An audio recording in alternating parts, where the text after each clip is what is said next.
जी, आज हम पढ़ेंगे भगवत गीता के अनुसार जहाँ आसक्ति है वहाँ दुख है। श्रीमद् भगवत गीता अध्याय 3 श्लोक 15।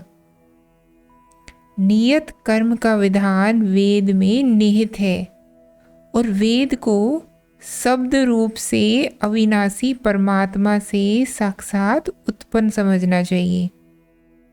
इससे सर्वव्यापी परमात्मा ब्रह्म रूप में यज्ञ में सदा स्थित रहता है। अब एक प्रश्नकर्ता का सवाल है कि श्री कृष्ण उपरोक्त श्लोक में कह रहे हैं कि सर्वव्यापी परमात्मा ब्रह्म रूप में यज्ञ में सदा स्थित रहता है।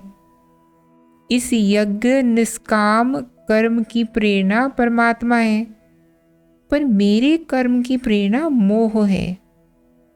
सतही रूप से समझ आता है कि शरीर और उससे संबंधित वस्तुओं और व्यक्तियों से आसक्ति मोह है, परंतु मोह को और करीब से कैसे समझा जाए? क्या मोह मेरी मूल अनुभूति अर्थात परसेप्शन दृष्टि को ही प्रभावित कर देता है? क्या मन की सूक्ष्म गति भी मन के कारण ही है? मन की गति भी क्या सूक्ष्म कर्म है? इसका उत्तर ये है कि मोह जब तक आपको कोई वस्तु लगेगी, जब तक आपको उसमें कोई वास्तविकता लगेगी, तब तक आप मोह के वश में ही रहेंगे। मोह क्या है? मोह वास्तव में झूठ है। झूठ को वास्तव में काटना भी नहीं होता। एक रस्सी की छाया आपके ऊपर पड़ रही है तो क्या आप बंध गए हैं? क्या आप चाकू लेकर के उस रस्सी को काटने लगेंगे? और काटने लगेंगे तो क्या होगा? रस्सी तो क्या ही कटेगी, आपकी देह कट जाएगी। तो मोह ऐसा ही है, किसी ऐसे के होने में विश्वास कर लेना जो है ही नहीं। आप में भाव उठता है, वो भाव अकारण नहीं है। उस भाव से लड़िए मत, उसके कारण की जांच पड़ताल कर लीजिए। आसक्ति है आपको किसी से, छोटे से बड़े से, बच्चे से बुजुर्ग से, स्त्री से पुरुष से, व्यक्ति से, वस्तु से, विचार से, किसी से आसक्ति है आपको। मैं कह रही हूँ उस आसक्ति की कोई वजह है। उस वजह का थोड़ा अन्वेषण तो करिए। क्या सत्यता है उस वजह में? जायज है क्या वो वजह? जायज हो तो अपनी आसक्ति कायम रखिए। आप यूं ही किसी से संबंधित नहीं हैं। आप जिससे भी संबंधित हैं, आपके पास संबंधित होने के स्वार्थ हैं। कोई दिक्कत नहीं है स्वार्थी होने में। जिसको ज़रूरत हो, जिसकी मजबूरी हो, उसको अपने स्वार्थ, अपनी आवश्यकता देखनी पड़ती है ना। पर आपकी जो भी ज़रूरत है, आपका जो भी स्वार्थ है, क्या वो मोह से पूरा हो रहा है? और मोह है इसलिए कि वो आपकी कोई ज़रूरत पूरी कर देगा। तो वो आपकी ज़रूरत पूरी कर पा रहा है क्या? मोह कहता है कि कर देगा, कर देता है क्या?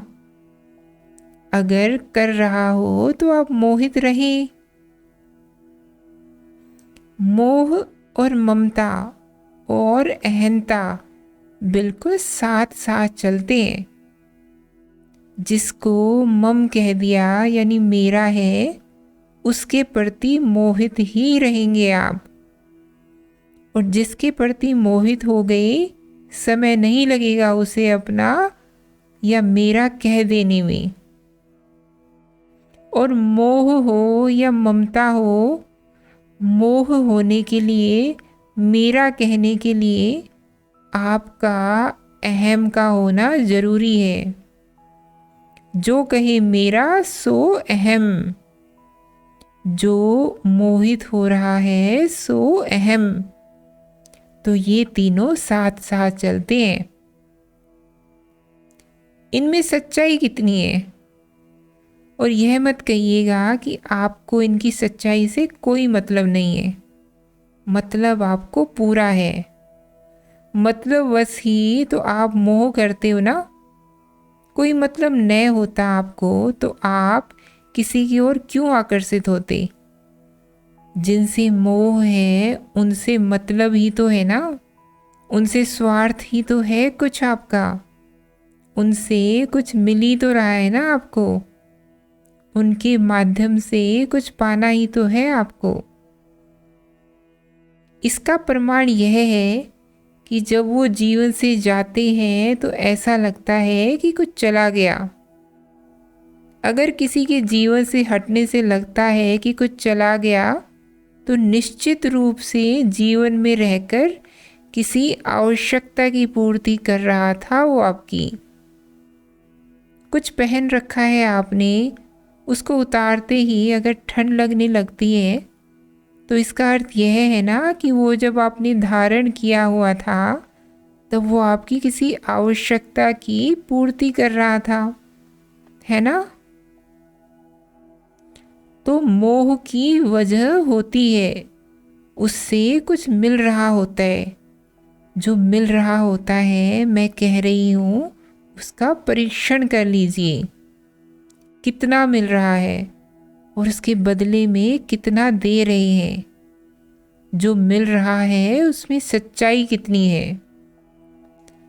सच्चाई कोई शास्त्रों की ही बात नहीं होती, सच्चाई कोई नैतिकता की ही बात नहीं होती, सच्चाई बड़ी व्यवहारिक बात होती है।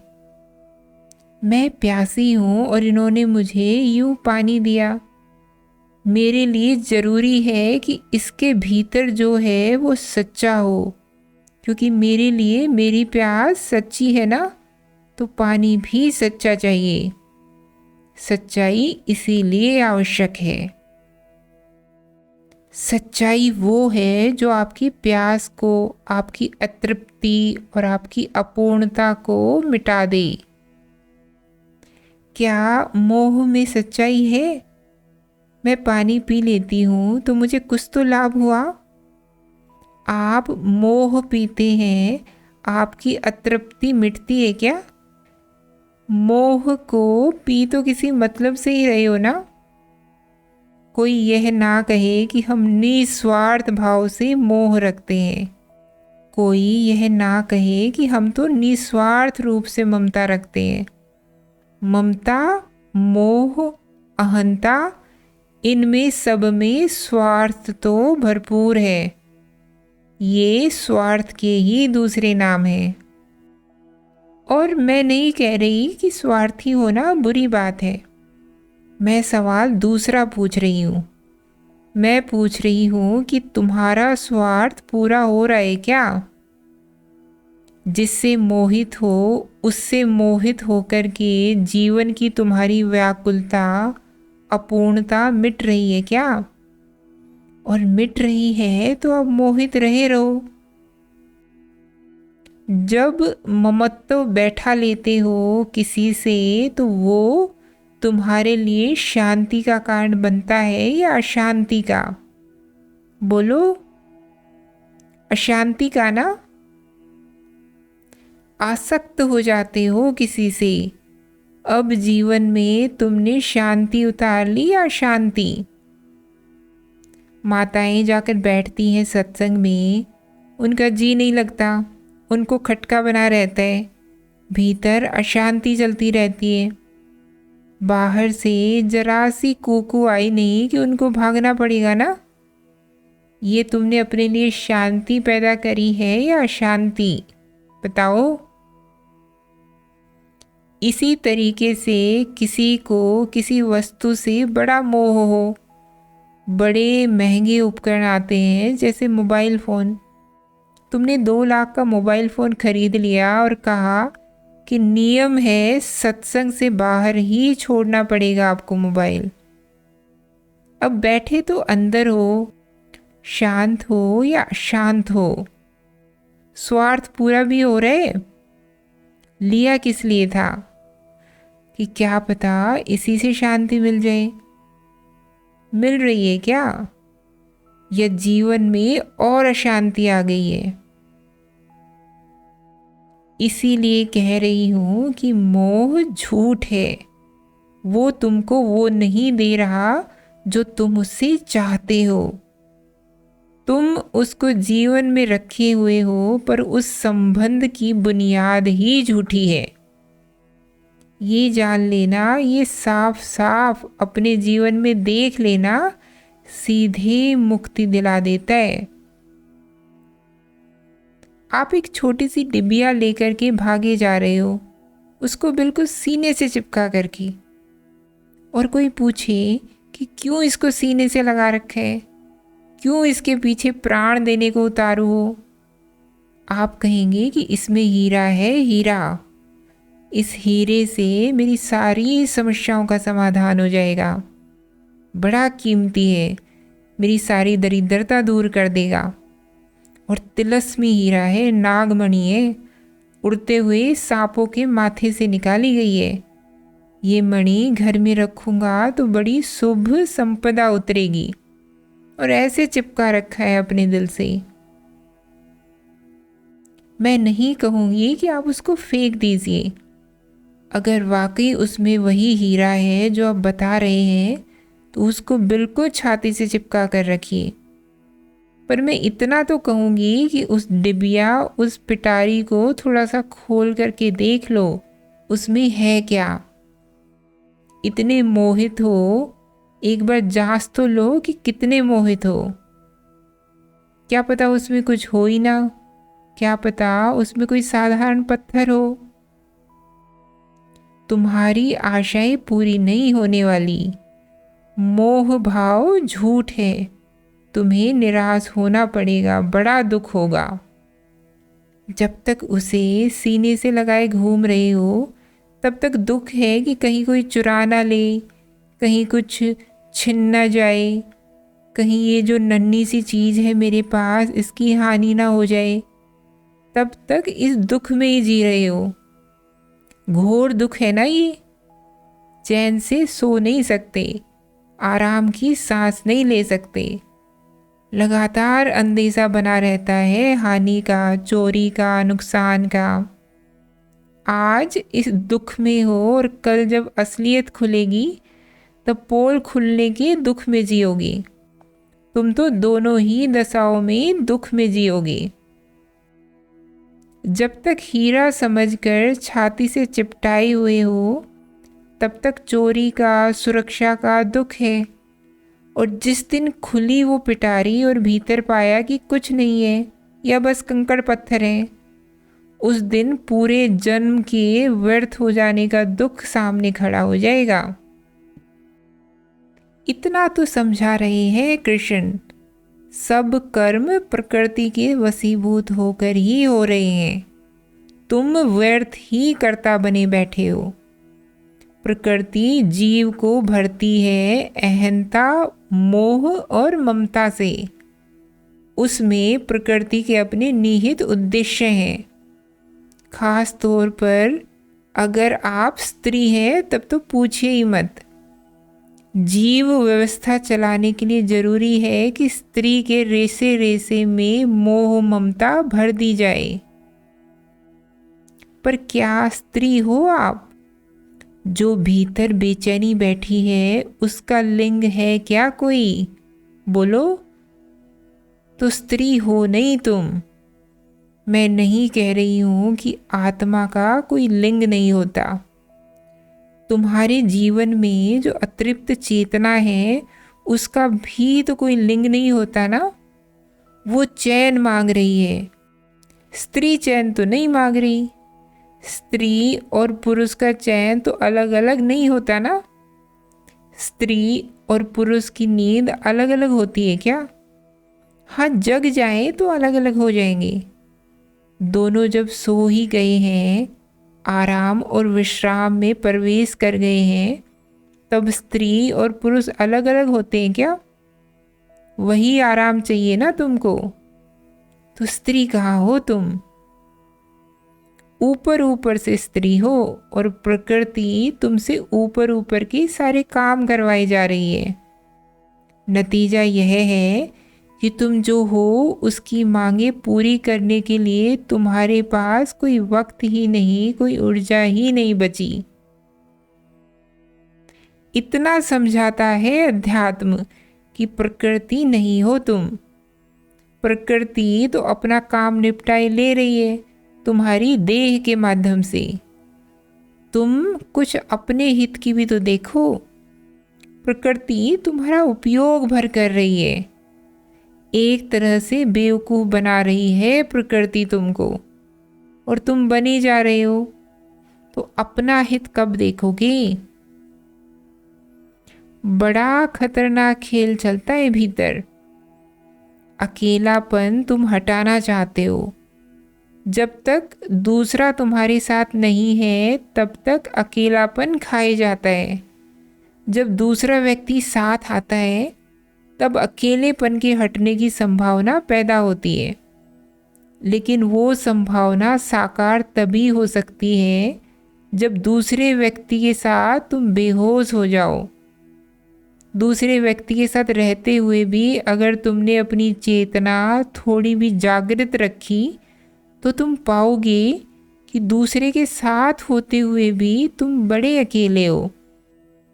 यही वजह है कि हम अपने अकेलेपन में तो फिर भी थोड़ा होश बरकरार रख लेते हैं, लेकिन जब दूसरे की संगत में आते हैं तो हमारे लिए बेहोश होना अनिवार्य हो जाता है, क्योंकि उस बेहोशी में ही तुम्हें अकेलेपन के मिटने की अनुभूति होगी।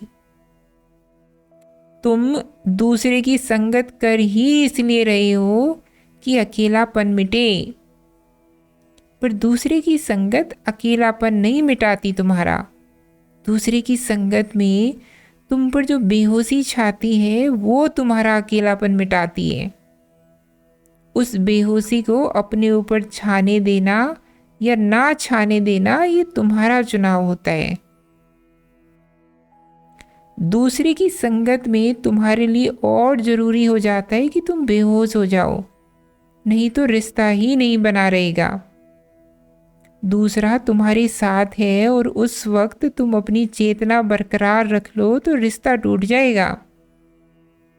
जब तुम उसके साथ हो, खास तौर पर उसके साथ जो तुम्हारा अकेलापन मिटाने का साथी है, और तुम अपनी चेतना सुदृढ़ रख लो, तुम उससे बातचीत ही नहीं कर पाओगे। तो यह मत कहो कि दूसरे के साथ रहने से अकेलापन मिटता है। यह कहो कि दूसरा जब निकट आता है तो एक परस्पर बेहोशी का मादक माहौल छा जाता है। उस मादक माहौल में सो जाते हैं, नशे में आ जाते हैं और लगता है कि अकेलापन मिट गया। एक सपना सा छा जाता है कि लगता है कि अकेलापन मिट गया। अकेलापन मिटा नहीं है, बल्कि और गहरे गिर गए हो, और गड्ढे में गिर गए हो।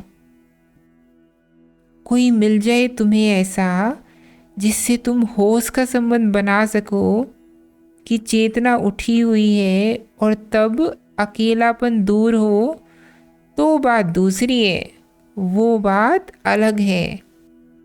पर ऐसा कोई मिला तुम्हें तो उसके होने का परिणाम होगा तुम्हारे होश का खुलना। होश जितना खुलेगा उतना तुम्हें दूसरे की ज़रूरत कम होती जाएगी। तुम्हारी ज़िंदगी में दूसरा महत्वपूर्ण बना रहे, इसके लिए ज़रूरी है कि दूसरे के होने से तुम्हारे जीवन में बेहोशी बनी रहे। तो दूसरे का स्वार्थ ही इसमें है कि तुम्हें बेहोश रखे, और तुम्हारा स्वार्थ इसमें है कि तुम दूसरे को बेहोश रखो। जितना दोनों बेहोश रहेंगे उतना दोनों को एक दूसरे की ज़रूरत रहेगी। इसीलिए ये जो जोड़ों के रिश्ते होते हैं बड़े खतरनाक होते हैं। तुम्हारा जोड़ीदार कभी चाहेगा ही नहीं कि तुम होश में आओ।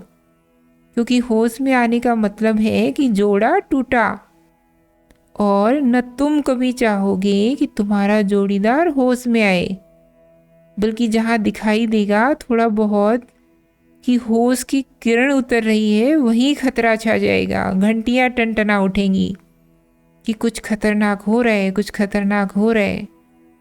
अरे ये तो जग रहा है, सुलाओ भाई इसे सुलाओ। यह व्यवस्था प्रकृति ने दी है हमें। होश के उठने और होश के गिरने का अर्थ समझो। जितना तुम प्रकृतिस्थ होते जाओ, जितना तुम देह भाव में, वृत्ति भाव में लिप्त होते जाओ, तुम्हारा होश उतना गिर रहा है, होश का पतन हो रहा है, अधोगमन हो रहा है। और जितना तुम प्रकृति से छिटकते जाओ, दूर होते जाओ, उतना तुम्हारा होश चढ़ रहा है, ऊर्ध्वगमन हो रहा है, जिसके होने से तुम और ज़्यादा शरीर ही अनुभव करो अपने आप को। वो तुम्हारी जिंदगी में बेहोशी लेकर आया है। वो तुमसे संपर्क ही इसीलिए है क्योंकि तुम किसी विशेष लिंग के हो या रक्त इत्यादि से संबंधित हो। उस बेचारे की मजबूरी है कि वो तुम्हारी जिंदगी में बेहोशी ही लेकर आएगा, दोष नहीं दे सकते। यह व्यवस्था ही ऐसी बनी हुई है। किसी को दोषी ठहराने की कोई बात ही नहीं है। खेल ही गड़बड़ है, किसी खिलाड़ी पर क्या दोष रखें। खेल प्रकृति का है, तो हम क्या बोले उसमें कि कोई बड़ा खिलाड़ी है जो अपराधी है। तुम अपनी पत्नी के सामने अपनी प्रकृति को छोड़ सकते हो क्या? बड़ा मुश्किल है। उसे कहोगे क्या कि मैं तो विशुद्ध चैतन्य मात्र हूँ, क्योंकि विशुद्ध चैतन्य मात्र हो तो कौन किसका पति और कौन किसकी पत्नी, रिश्ता ही खतरे में पड़ जाएगा। तुम पति बने रहो, इसके लिए आवश्यक है कि तुम में देह भाव बना रहे। मैं कौन हूँ? मैं पुरुष हूँ। और रिश्ता ऐसा है जिसमें देह के आदान प्रदान की पूरी गुंजाइश है। मामला गड़बड़ हो जाता है ना। और इसमें न स्त्री को दोषी बता रहे हैं, न पुरुष को, न पति को, न पत्नी को। बस मैं तुमको बता रही हूँ कि यह व्यवस्था ही इसी तरह से रची हुई है कि तुम इसमें फंसे रहोगे। माँ की गोद में बच्चा है, वो कैसे कह देगी कि मैं तो चेतना मात्र हूँ जिसको पूर्णता और मुक्ति की तलाश है। वो बच्चा चिल्ला रहा है, उसका हाथ पकड़ रहा है, उसकी छाती पर हथेली मार रहा है, कह रहा है कि दूध पिलाओ। पूरा रिश्ता ही देह का है। बच्चे की उपस्थिति में माँ चेतना कहाँ से बन पाएगी भाई? बच्चा तो आ करके माँ को बोलता है कि तू देह है, तू देह है, तू देह है, तू देह है और तू मेरी देह का ख्याल रख। और इसमें बच्चे के होने या न होने, मैं फिर कह रही हूँ, मैं अच्छा बुरा नहीं ठहरा रही हूँ। मैं बस आपको बता रही हूँ कि यह व्यवस्था किस तरह से निर्मित है। मैं नहीं कह रही हूँ कि बच्चा बड़ी बुरी चीज़ होता है, नहीं, मैं बस बता रही हूँ कि बच्चा क्या चीज़ होता है। आपका अकेलापन दूर नहीं होता है, आप बेहोश हो जाते हो। बेहोशी में कौन सा अकेलापन? अकेलापन अनुभव हो उसके लिए थोड़ा होश, थोड़ी चेतना चाहिए ना। किसी की उपस्थिति आपको एकदम ही बेहोश कर दे, अकेलापन मिट गया। और अकेलापन मिट सकता है अगर किसी की उपस्थिति आपको उठा दे, आत्मा की तरफ बढ़ा दे, तब भी अकेलापन मिट सकता है। वैसा साथी हमें मिलता नहीं। आमतौर पर जिनकी मौजूदगी में हमारा अकेलापन दूर होता है, वो वही होते हैं जो हमारी चेतना को गिरा देते हैं। कृष्ण के साथ है अर्जुन। अर्जुन का भी अकेलापन दूर हो रहा है। पर अब उसकी चेतना गिर नहीं रही है, उठ रही है। यदि वैसी कोई पत्नी मिल जाए तो क्या बात है, या वैसा कोई पति मिल जाए, दोस्त मिल जाए तो क्या बात है। और हम प्रकृति विरोधी नहीं है, समझिएगा। प्रकृति जब तक बाहर बाहर है बड़ी प्यारी है, प्रकृति जब भीतर बैठ गई बड़ी खतरनाक है वो। ये जो बाहर की प्रकृति है इससे प्रेम करो, इसकी सुरक्षा करो। पौधे, जीव जंतु, जंगल, नदी, पहाड़, झरने, रेगिस्तान बड़े सुंदर हैं, बड़े प्यारे हैं, जब तक वो दृष्टि का विषय है। लेकिन जैसे ही तुमने प्रकृति से तादाद में किया, तुम कहीं के नहीं बचोगे, तुम कहीं के नहीं बचोगे। और फिर बाहर जो प्रकृति है तुम उसे भी आग लगा दोगे, जंगल काट दोगे, नदियाँ खराब कर दोगे, पौधों को खा जाओगे, जानवरों की हत्या करोगे। इसी बात को सांख्य योग कहता है। प्रकृति और पुरुष का सम्यक रिश्ता है कि प्रकृति अपना खेल करे, नाचे, और पुरुष चुपचाप दूरी से बस देखे, निहारे, मौन रहे, मुस्कुराए। उसे देखो, उसके साथ लिप्त मत हो जाओ। देखने भर में बड़ा आनंद है, लिप्त हो गए तो कहीं के नहीं बचोगे। सुंदर फूल खिलाए, उसकी खुशबू है, खुशबू सूंघ लो, फूल को निहार लो, लिप्त मत हो जाओ, तोड़ करके बालों पे मत लगाओ। अब तुमने प्रकृति का भी नुकसान कर दिया और अपना भी। दूर दूर से फूल बड़ा सुहाना है, सब फूलों को दूर से ही निहारा करो। और ये फूलों के बहिष्कार की बात नहीं हो रही, हम फूल विरोधी नहीं है। शुरू में ही कहा कि यह प्रकृति के विरोध की बात नहीं हो रही, यह प्रकृति से उचित रिश्ता बनाने की बात हो रही है। खरगोश खेल रही है, देखो ना, क्या करोगे, उनके ऊपर कूदोगे? क्या करोगे?